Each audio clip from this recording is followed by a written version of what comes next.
మార్గశిర బహుళాష్టమి నాడు నిర్వహించే అనగాష్టమి వ్రతాన్ని వరదత్త చిత్రంలో సామూహికంగా నిర్వహించామని శ్రీ వరదత్త దేవాలయ అర్చకులు గోపిశర్మ తెలిపారు.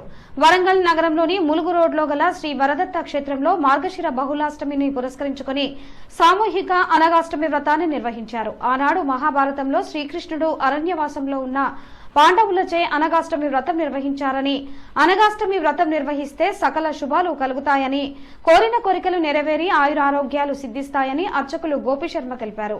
1000 జంటలు ఈ అనగాష్టమి వ్రతంలో పాల్గొన్నారని, వారందరికీ ఉచిత భోజన వసతులు ఏర్పాటు చేశామని, అనంతరం భక్తులందరికీ ప్రసాద వితరణ జరుగుతుందని అర్చకులు తెలిపారు. ఉదయం అల్పాహారం ఏర్పాటు చేశారు. ఇప్పుడు అందరి భక్తులు చేసుకోవడానికి భోజనం కూడా ఏర్పాటు చేశారు. పూజా సామగ్రి కూడా ఇక్కడ ఇస్తున్నారు.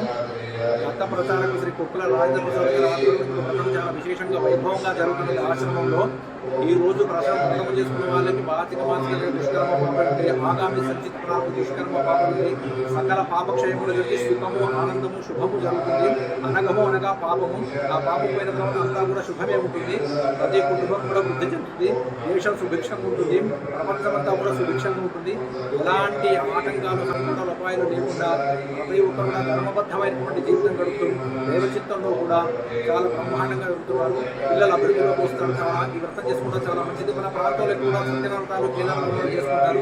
శ్రీకరణ సచ్చిదానంద స్వామి వారి ఈ వ్రతాన్ని చాలా బహుళ ప్రాచుర్యంలోకి తీసుకొచ్చారు. అనగాష్టమి వ్రతాన్ని ప్రపంచవ్యాప్తంగా కూడా ఈ వ్రతం గడిచిన సంవత్సరం ఆర్ఎస్ఎస్ కాలేజీలో కూడా స్వామివారి సమక్షంలో 15,000 మంది జంటలతో విశేషంగా కూడా ఈ వ్రతం జరిగినది.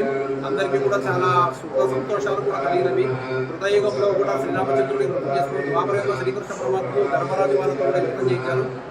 కలియుగంలో కూడా కార్తవీర్యార్థం స్వయంగా దత్తాత్రేయ స్వామి వారి కూర్చొని వ్రతం చేయించారు. అనగాష్టమి వ్రతం. జయ గురుదత్త శ్రీ గురుదత్త.